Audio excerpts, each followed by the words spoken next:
The city was a living thing.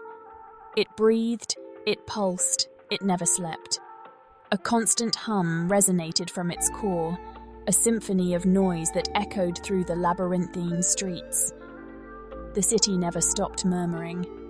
Its voice was a low rumble, a blend of a million different sounds. Cars honked, engines roared, and music blared. Voices rose and fell, a chaotic chorus of human experience. Above it all, a blanket of fog often settled, muffling the city's sharper edges. The fog was a shroud, obscuring the harsh lines of buildings and softening the glare of streetlights.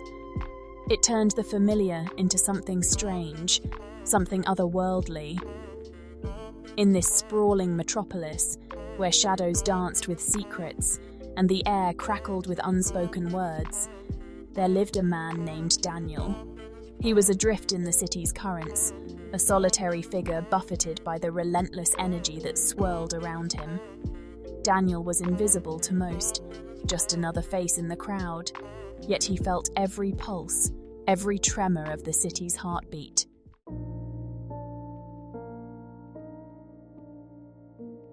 I had always been drawn to the city's energy.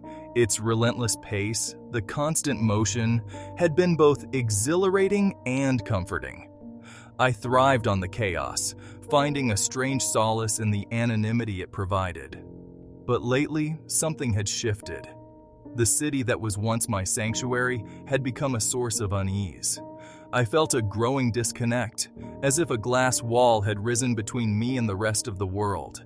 Faces blurred, conversations became a jumbled mess of meaningless sounds, and the city's murmur seemed to grow louder, more insistent. He found himself increasingly drawn to the quieter corners of the city, places where the noise subsided and he could catch his breath. Parks, empty alleys, even the hushed corners of libraries became his refuge. But the respite was always temporary.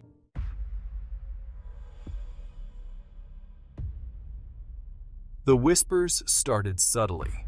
At first, they were just that. Whispers, barely audible murmurs that I dismissed as figments of my imagination. They seemed to emerge from the background noise of the city, a subtle undercurrent to the constant hum. I would be walking down the street, lost in thought, when a word or phrase would snag my attention. It was always fleeting, gone before I could fully grasp it, but it left behind a residue of unease. As time went on, the whispers intensified. They became clearer, more persistent, worming their way into his thoughts, refusing to be ignored. They seemed to slither out from the shadows, clinging to the edges of his perception.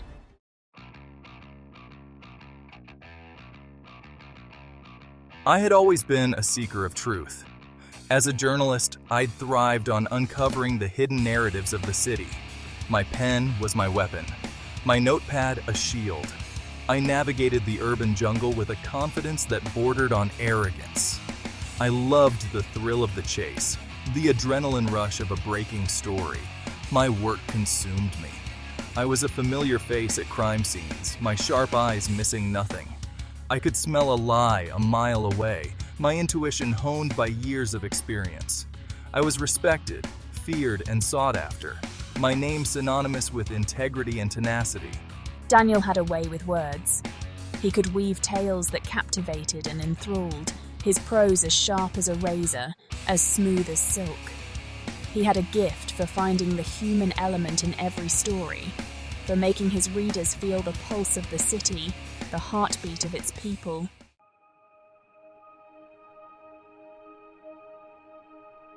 The first sign of trouble was insomnia. It began subtly, a few restless nights here and there, but soon it became a nightly struggle. Sleep eluded him, leaving him drained and on edge. I'd lie awake, staring at the ceiling, my mind racing with anxieties I couldn't quite grasp. I tried to ignore it, attributing it to stress, to the long hours I kept. But deep down, a knot of unease began to tighten in my gut. Something was amiss, a subtle shift in the air, a disharmony I couldn't quite place. He started noticing things he hadn't before. a fleeting shadow in his peripheral vision, a voice whispering his name in a crowded room, only to turn and find no one there. He dismissed them as tricks of the light, echoes in the urban symphony.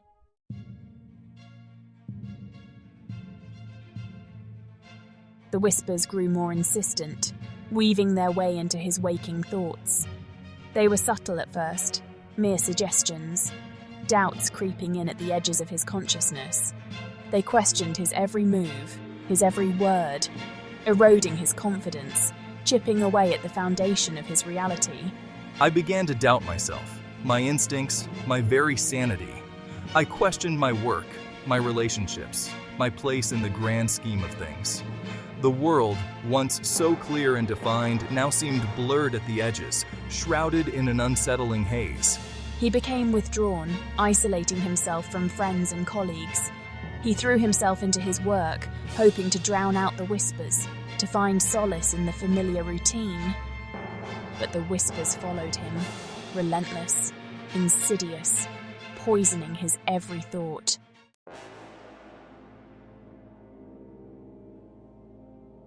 He started to hear the city speak to him, not in words, not exactly, but in a language only he could understand. It was in the rumble of the subway trains, the screech of tires on asphalt, the distant wail of sirens. Each sound carried a hidden message, a cryptic warning he couldn't quite decipher. I felt a growing sense of paranoia, a conviction that I was being watched, followed. I would catch glimpses of movement in my peripheral vision, only to turn and find nothing there. I began to suspect everyone and no one, my mind a labyrinth of suspicion and fear.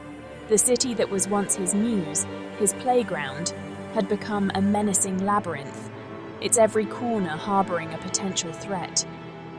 He was trapped in a nightmare of his own making, the line between reality and delusion blurring with each passing day.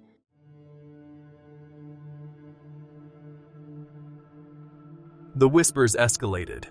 They were no longer content to lurk at the edges of my awareness.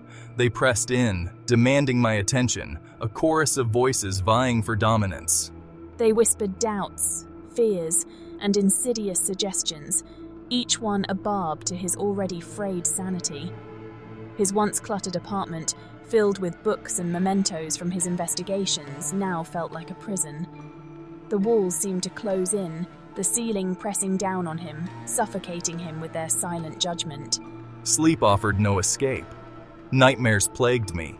Vivid, terrifying dreams bled into my waking hours, blurring the lines between reality and delusion. He tried to fight back, to rationalize the voices, to attribute them to stress or exhaustion. But deep down, a terrifying truth began to dawn. He was losing his grip on reality. The city, once a source of inspiration, now felt like a living entity, closing in on him, whispering his name in 1,000 different voices.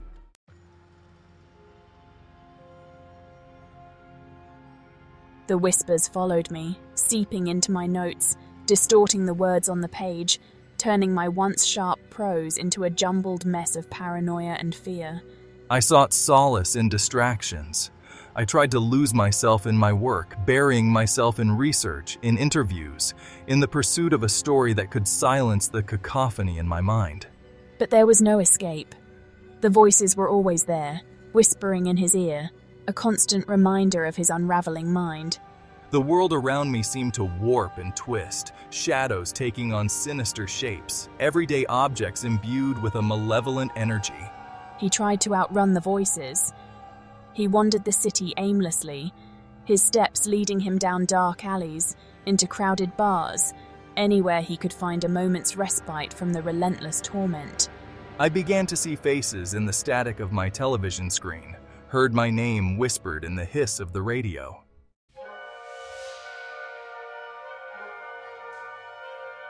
He withdrew further into himself, isolating himself from friends and colleagues. Their voices, once familiar and comforting, now grated on his nerves, their words a jumbled mess of meaningless syllables. He couldn't bear the pity in their eyes, the unspoken question that hung heavy in the air. Was he losing his mind? I stopped caring about my appearance, about my work, about the world outside my apartment walls. I existed in a perpetual state of anxiety and dread, my days a blur of uneaten meals, chain-smoked cigarettes, and the ever-present whispers that gnawed at the edges of my sanity. He felt himself teetering on the edge of an abyss, the pull of madness growing stronger with each passing day. He knew he needed help, but who could he turn to? Who would believe him? He was a journalist, a man whose livelihood depended on his credibility, and now he was haunted by voices only he could hear.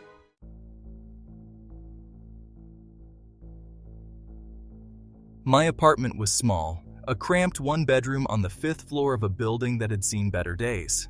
The paint peeled from the walls, the floorboards creaked underfoot. Yet it was my sanctuary, a place where I could shut out the city's cacophony, at least for a while. He had always been a private person. His work demanded a certain detachment, an ability to observe without becoming emotionally involved. But now, his apartment became his only refuge, a fortress against a world that seemed increasingly hostile, increasingly unreal. I spent my days in a haze of cigarette smoke and stale coffee, the curtains drawn tight against the intrusive gaze of the city. I slept little, haunted by nightmares that bled into my waking hours.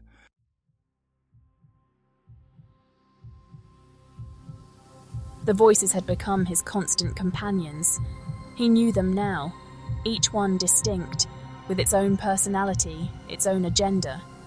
There was Ethan, the pragmatist, his voice a low, calming rumble. Clara, the sorrowful one, her whispers laced with regret and despair. And Victor, the menacing presence that lurked at the edges of his consciousness, his voice a guttural growl that sent shivers down Daniel's spine. They spoke to me constantly, commenting on my every move, my every thought. They argued amongst themselves, their voices rising and falling in a discordant symphony that grated on my nerves. They were a constant reminder of my fracturing psyche, a tangible manifestation of my descent into madness. He tried to ignore them, to block them out. He listened to music, his headphones turned up to drown out their incessant chatter. He read, his eyes scanning the words on the page, but the voices twisted their meaning, turned them into taunts, accusations.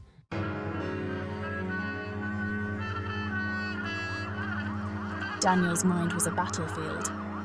The voices waged war within his skull, their battles fought in the trenches of his sanity.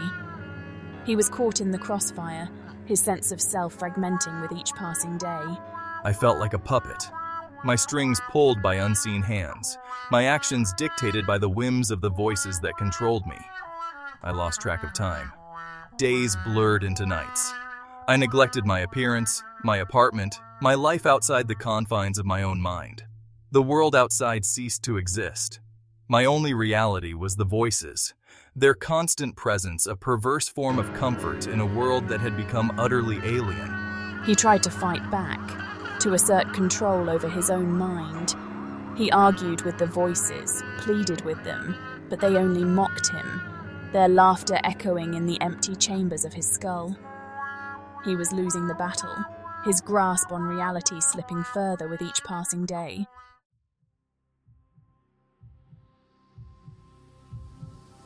Paradoxically, in the depths of my despair, a strange sense of acceptance began to take hold. The voices were a part of me now, an unwelcome but inescapable aspect of my being. I could no more silence them than I could stop my own heart from beating. He began to listen to them, not with fear or resistance, but with a detached curiosity. He tried to understand their motivations, their origins. Were they figments of his imagination or something more sinister, something that had taken root in the darkest recesses of his mind? I was adrift in a sea of madness, the voices my only compass. I knew that the path I was on led to darkness, to oblivion. But for now, I clung to the voices, the devil I knew, as the only constant in a world that had become utterly unpredictable and terrifying.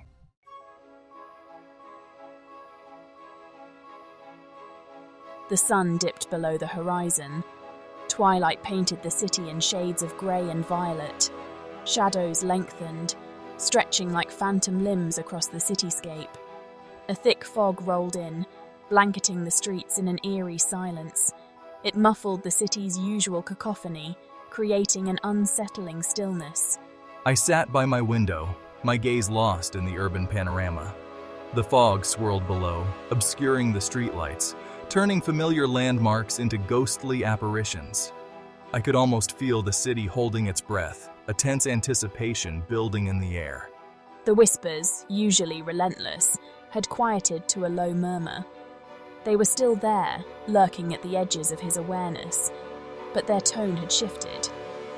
There was an urgency now, a frantic edge to their whispers. They spoke of danger, of shadows closing in, of a threat he couldn't quite grasp.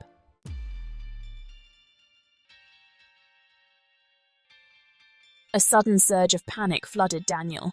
He felt trapped, suffocated by the silence, by the oppressive weight of the fog. His heart pounded against his ribs, a frantic drumbeat against the silence of his apartment. I had to get out, to escape the suffocating confines of my own mind. I bolted from my chair, knocking over a half-empty cup of coffee. The clatter seemed to echo in the stillness, a sharp counterpoint to the whispers that now clawed at the edges of my sanity. He grabbed his coat, not bothering with the buttons, and fumbled with the lock on his apartment door. His footsteps echoed on the stairwell, each one a hammer blow against the silence.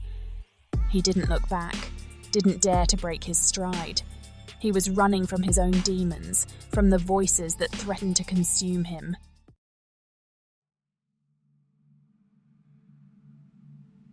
He burst out onto the street, gasping for breath.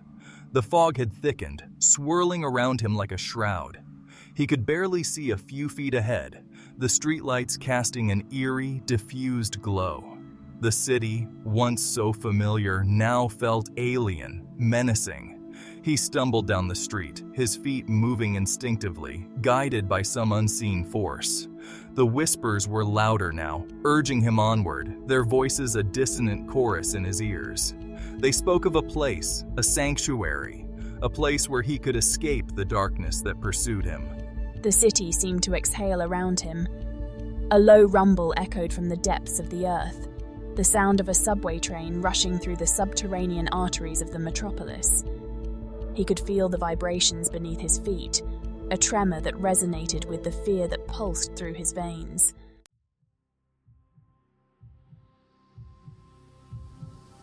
Daniel found himself drawn towards the city's edge, where the buildings gave way to abandoned factories and derelict warehouses. The fog was even thicker here, the air heavy with the smell of decay and damp earth. He felt a strange sense of peace as he moved through this desolate landscape, as if the city's chaos couldn't reach him here.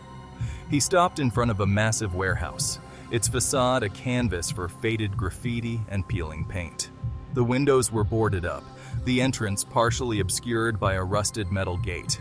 A single flickering light bulb cast an eerie glow from within, beckoning him closer. The whispers urged him forward. This was the place they had spoken of, a sanctuary, a place where he could confront the darkness that threatened to consume him. He pushed open the gate, its hinges groaning in protest, and stepped inside.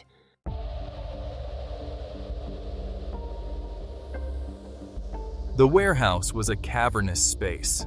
The air hung heavy, thick with dust and the musty scent of decay.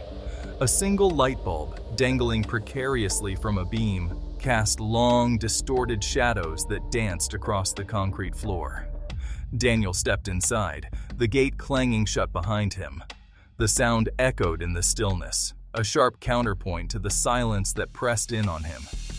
He took a deep breath, the air catching in his throat, and let his eyes adjust to the gloom.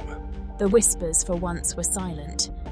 It was as if they, too, were holding their breath, wary of what lay hidden in the shadows. Daniel felt a shiver run down his spine, a primal instinct warning him of danger.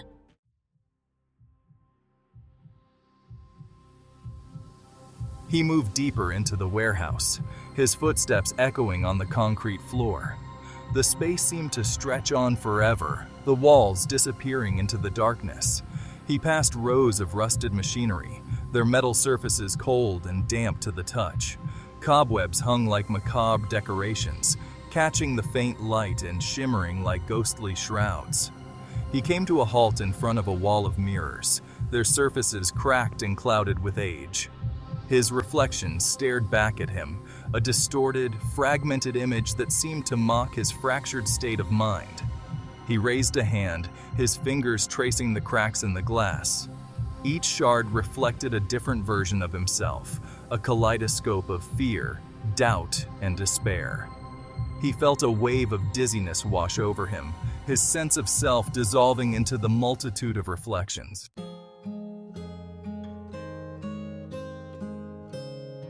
As he stared into the mirrors, the whispers returned. But this time, they were different. Their voices were no longer menacing, no longer accusatory. There was a note of sadness now, a hint of compassion in their whispers. "We are you," Ethan's voice murmured, soft and low. "We are the echoes of your mind, the fragments of your soul." "We are your fears," Clara added, her voice tinged with regret. "Your doubts, your regrets." "We are the darkness within," Victor growled, his voice a low rumble that seemed to emanate from the very walls of the warehouse. "The shadow self you try so desperately to deny."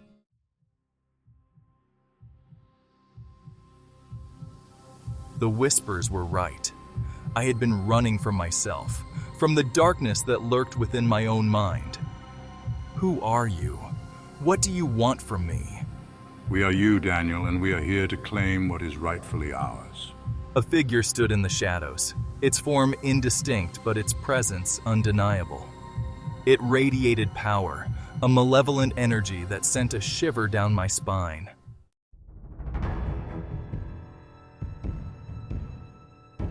The figure stepped forward, emerging from the shadows.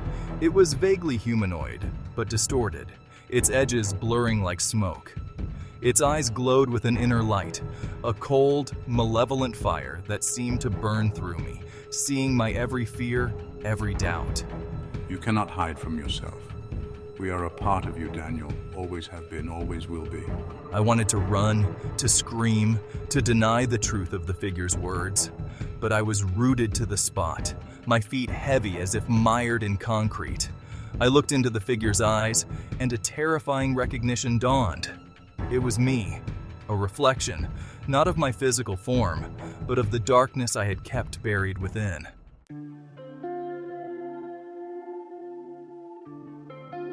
What do you want? "We want what has always been denied, acceptance. We are a part of you, Daniel. Embrace us and become whole." As the figure spoke, a strange calmness settled over me. The fear was still there, a cold knot in my stomach, but it was different now. I understood. These whispers, this darkness, it wasn't some external force, it was me. And maybe, just maybe, the only way to silence the voices was to let them in.